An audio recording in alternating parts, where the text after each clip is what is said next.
Hello, my name's Wendy, and I'm a 34-year-old woman. I've been married to my husband Jack for a while now. He was there with me during the two most traumatic events in my life. The first one was when my dad passed away. I was in my sophomore year of college when my dad died in a car crash. Well, I was broken, but my mother was in a worse state. So I had to shoulder all the responsibilities of the funeral. The impact of my dad's death took a huge toll on both my mom and me. We were a very tight-knit family, and his death felt like we had a very vital organ taken out of us. It didn't take long for my mom to actually fall ill. The months she was in the hospital were a mess for me. When my mom passed away, it was like I had lost my family entirely. When my dad died, I already struggled to grapple with my reality. To see my mom go as well was earth-shattering. Of course, I knew that I should have expected it, considering just how in love my parents were with each other. There was never a thing that both of them did by themselves. My mom died of heartbreak, and that was it. Both of them left me the family home along with a bunch of my mom's jewelry and my dad's art pieces. Of course, they were pretty valuable overall, but I would rather have them alive than the things that they left me. Jack was there with me throughout it all. He was there as I held my mother's hand when she breathed her last, and he was there during the nights after when I couldn't do anything but cry. Jack was a pillar of strength for me. He truly showed me just how much he cared for and loved me, and I was grateful. I felt a little less alone, and that in itself was a great feeling. Jack also helped me plan the funeral, the second one I had to plan in 2 years. You would think that it got easier, but it was even harder than my dad's funeral. I guess because with every step of the planning, I was only reminded just how real it was that both my parents were no longer there. If there was another thing I was grateful for, it was the number of people who turned up for the funeral and the sheer number of them who spoke about how great my mother was and how good my parents were to all of them there. While my parents weren't alive anymore, their deeds and words continued to live on with those who were still alive. The months following my mother's death were some of the hardest months of my life. I felt no drive to keep living. I felt like a huge chunk of myself was gone, and I felt all ability to function normally leave me. I quit my job, and Jack took on everything. Jack never complained once about having to shoulder all the responsibilities. He let me process my grief and supported me all the way through it, although after a month he saw no progress in me. He asked me to get help. "Darling, I'm very, very concerned about you." "Why? I'm fine." "When I left, you were asleep, and now that I got back from work, you're in the same place and still asleep. Did you even get out of bed?" "No." "That doesn't mean anything, though. I'm fine, I promise." "While I do believe you, I do think it's time to get serious about what you feel." "Jack, I lost both my parents in the span of 2 years. Of course it'll take some time to get over it. This is just the process of getting better." "I definitely understand that, but you haven't been able to get out of bed for the past 2 weeks. I know that grieving is a process, but you don't seem to be doing well." "Well, what do you suppose I do?" "Why don't we get you to see a therapist? Not anything for a long time, maybe a few weeks." "I don't know." "Look, I just want you to feel better because you don't deserve to feel so low. Maybe being able to talk to someone on a deeper level and someone who could even alleviate your symptoms will make you feel better." "But it's expensive." "Not a worry for you to have. We have more than enough money for it." "Could you maybe let me just think it over?" "Of course, darling." If I'm being really honest, I didn't want to go for therapy. It felt like if I went, I'd be admitting that something was wrong and maybe like I was weak. But the more I thought about it, the more I realized just how miserable I had been. I hadn't even been able to put into words what I was feeling. I couldn't even imagine how hard it had been for Jack to handle me. Even if it felt like admitting defeat, I knew that I needed to get therapy, at least for Jack's sake. He deserved better than to walk on eggshells around me. When I told Jack of my decision, he was over the moon. I could tell that he was relieved that he would finally have some answers. And well, that made the both of us. Seeing him so relieved only further solidified my need to do it for him. I went for therapy for around 5 sessions over the course of 3 weeks and got diagnosed with major depressive disorder and generalized anxiety. The root cause so far has been the death of my parents. I got put on medication initially. The medicines I was prescribed did not really sit well with me. I was constantly drowsy and felt incapable of doing anything. I was once again sleeping all day. I once hurt myself pretty badly because in the middle of fixing myself a sandwich, I got really dizzy and hit my head on the floor when I fainted. Thankfully, Jack was home when it happened, so he was able to give me the care that I needed. After that, I got my dosages and medicines readjusted. Because of what happened last time, Jack was too paranoid to let me be at home by myself.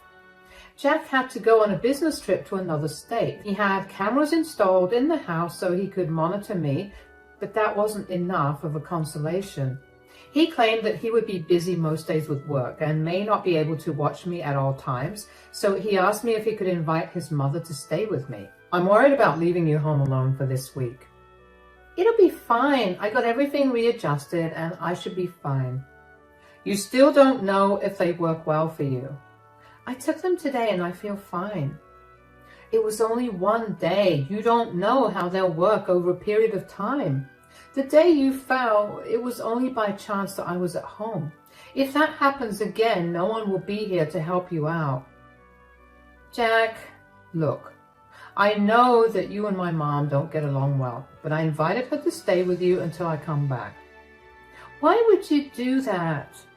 I told you that this is just another safety measure for you.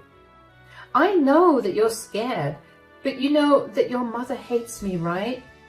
Hate would be too strong of a word, but this is my only option. I'm sorry, but please bear with her. What will you do if she does something even worse to me? I doubt that she will, but even if she does, we have cameras. We will put her in her place if she does anything that is truly horrible. I'll go no contact with her. I just want her to be here so I can go in peace. Fine, but only because this will make you feel better. I really wasn't looking forward to Jack's mother, Vicky, coming over. We did not have a good relationship, to say the least. Chris introduced me to her after we dated for about 6 months. She hated me immediately. She was pretty hostile towards me from the get-go. She always belittled me and tried to hurt me in every way that she thought she could. When my dad passed away, she didn't think to spare me even then. She could see that I was dealing with a lot of grief, but she would come over to Jack and I's place, and she would call me worthless and pathetic for being sad. I never said anything to her because I was at my lowest and I had no energy to defend myself. Jack, however, had my back. He always put Vicky in her place. He would make her apologize to me and she would begrudgingly do it. Her apology didn't make me feel any better, but having Jack stand up for me did make me feel better. But Jack, standing up against Vicky, only made her hate me more. Jack and I went low contact with her after we got married. She tried to sabotage our wedding by spilling her red wine on my dress. Thankfully, Jack pulled me back just in time. There was a huge argument after that between her and Jack because he saw her purposely stumble. After that, we only spoke to her on occasions like birthdays and holidays. We did have dinners with her once every 3 to 4 months, and that was about it. This was going to be the first time I actually spent proper time with her. I was terrified of having to live with her, but I figured that I could just be in my room for most part. She definitely would not have an issue with that. I woke up early the next morning so I could bid Jack goodbye and greet Vicky when she came over. Jack made it clear to Vicky that he wanted her there before he left, so she arrived extra early. Jack told her to keep her eye on me and helped her get settled into our guest bedroom. Vicky ignored me when Jack was there, and I already knew that things were going to not go well.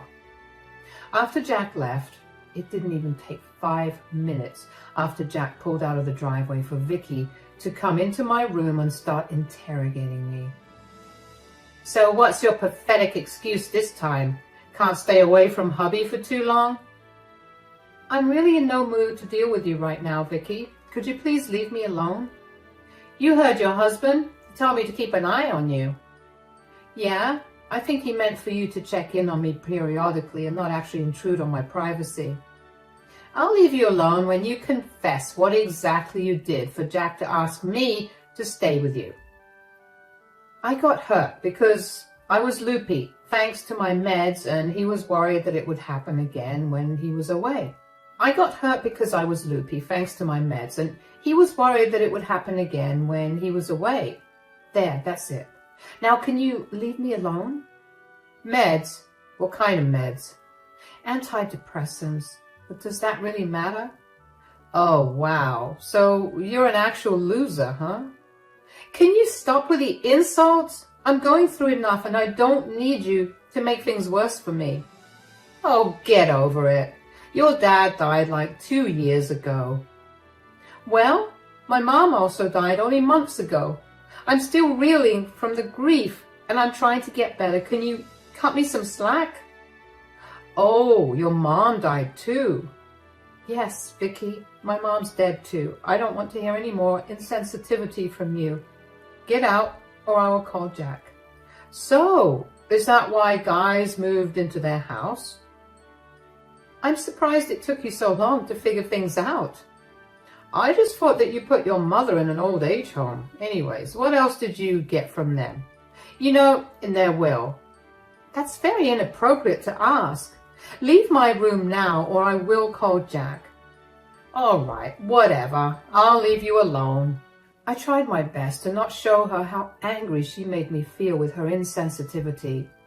I locked my bedroom that night because I didn't want her to actually come back after some time thinking I cooled down and ask me a bunch of even more invasive questions. Of course, I knew that doing that mollified Jack's attempt to keep me safe, but I knew I was fine. The next morning, Vicky made a huge fuss about me locking my bedroom. She was apparently really scared that something happened to me and couldn't sleep at all. I did feel kind of bad, so I apologized and told her that I just wanted to be alone for a little while. Vicky made a comment about how I gave her slack about being insensitive when I was even worse with her. I didn't think it was appropriate to compare asking questions about my inheritance after just months of my mother's passing to me locking my door, but I held my mouth. I wanted this week to just get over without much worry. Well, that day, Vicky told me over lunch that she had been doing research about my condition, which she talked about like it was a disease, and told me that she believed that the medicines I had could be dangerous to me, so she would be the one giving me my medicines. Of course, I was very much against this. I didn't want anyone else but Jack and me handling my medicines, especially when they were powerful ones.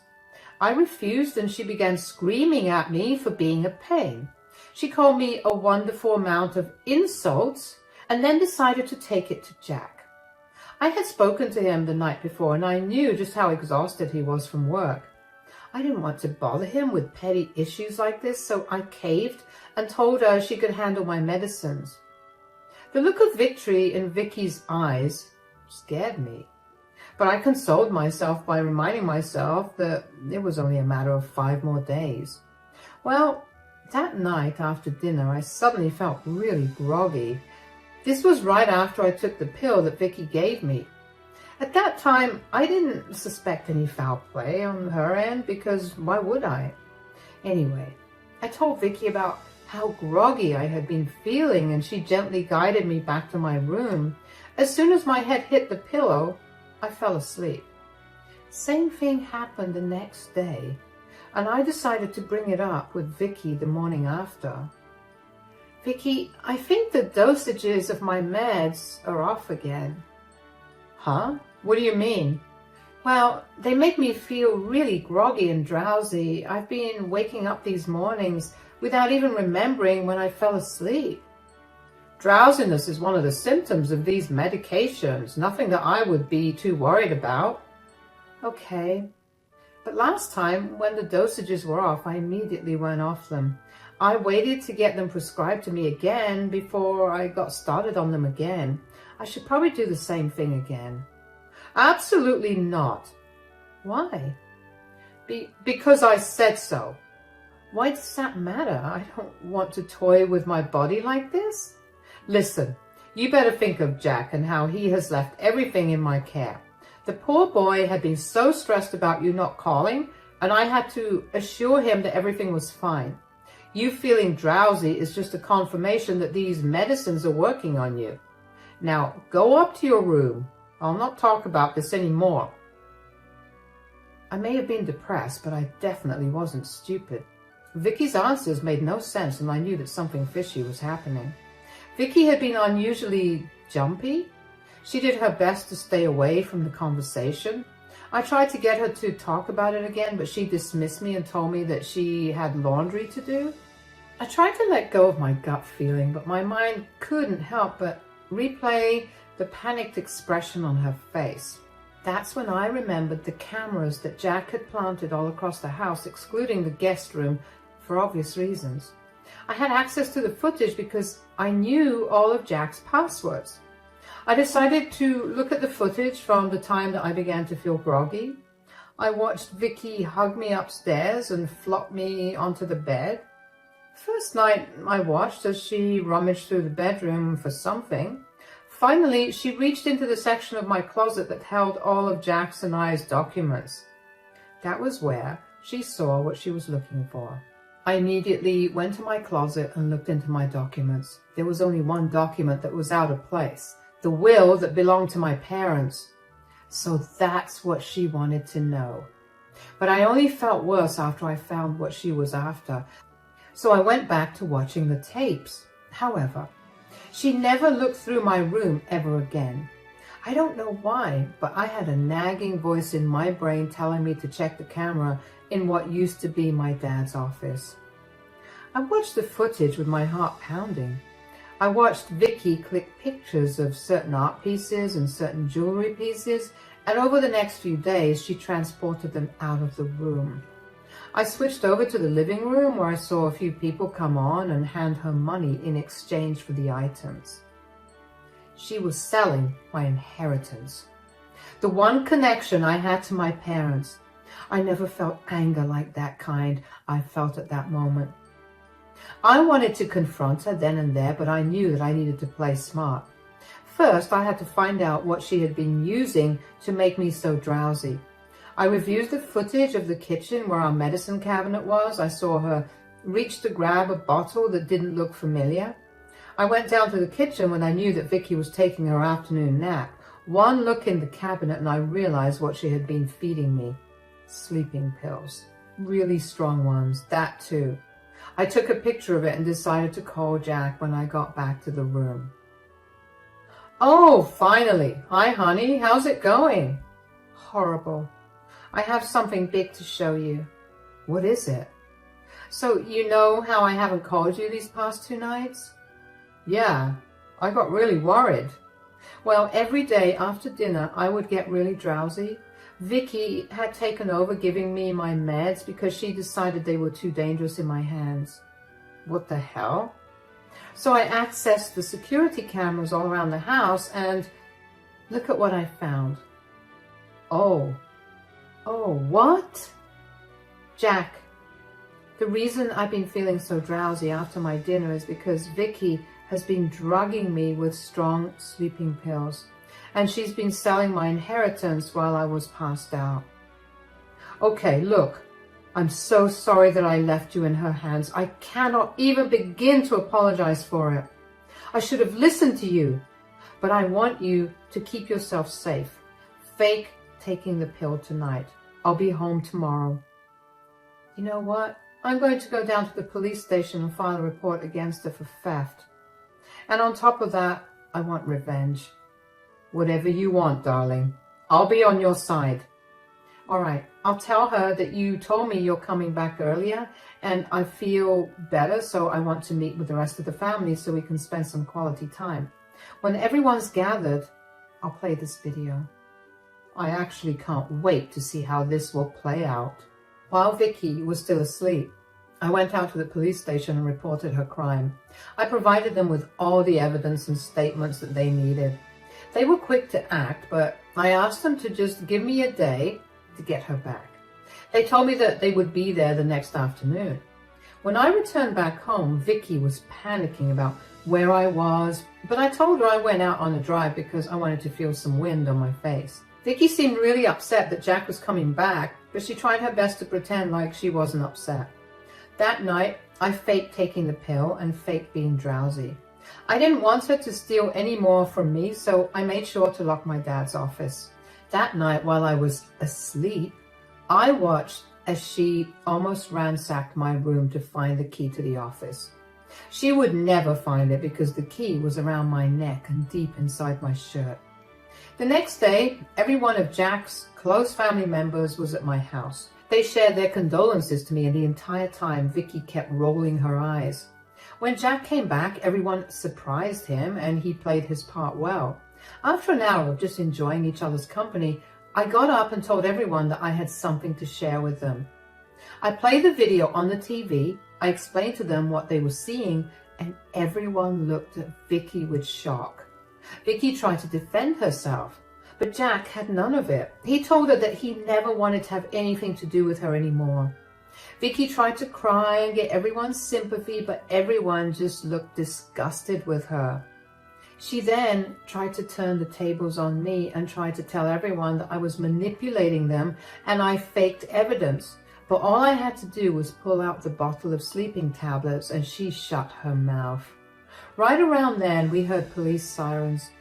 Vicky looked chalk white, but I just smirked at her. It felt great to finally give her a taste of her own medicine.